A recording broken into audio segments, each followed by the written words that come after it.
কাহিনী কেন বলতে উগ্র বিকুরে লই না কাহিনী বৌদ্ধরামলের মধ্যে তার নাম হলো কণ্ডদান স্থবির তার নাম হলো কি হনা কণ্ডদান স্থবিরের কাহিনী এই কণ্ডদান স্থবির হলিতে অরহত কি হই হনা অরহত এই কণ্ডদান স্থবির ই বেহলুদে এই বৌদ্ধ যেতে শ্রাবস্তীর জেতবনের মধ্যে শ্রাবস্তীর হরে জেতবন বিহারের মধ্যে যেতে অবস্থান করেন এতে কিন্তু এই কণ্ডদান স্থবিরও কিন্তু এই জেতবন বিহারতেই আসিলেরই জেতবন বিহারতেই আসিল এই কণ্ডদান স্থবিরের কেন্দ্র করি নে এই মানে বুদ্ধ এই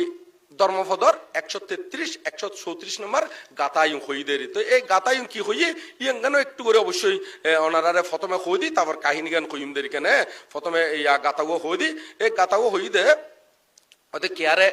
কর্কর বাক্য নহইও এবং খরখস বাক্য যদি হয় হয়তো ইতারে হইলি আবার পুনরায় ইতিও তোমার 100 কি হইবুদি ইয়ান নিশ্চিত কারণ ওই দণ্ডর প্রতিঘাতে দণ্ডই লাভ করিব এই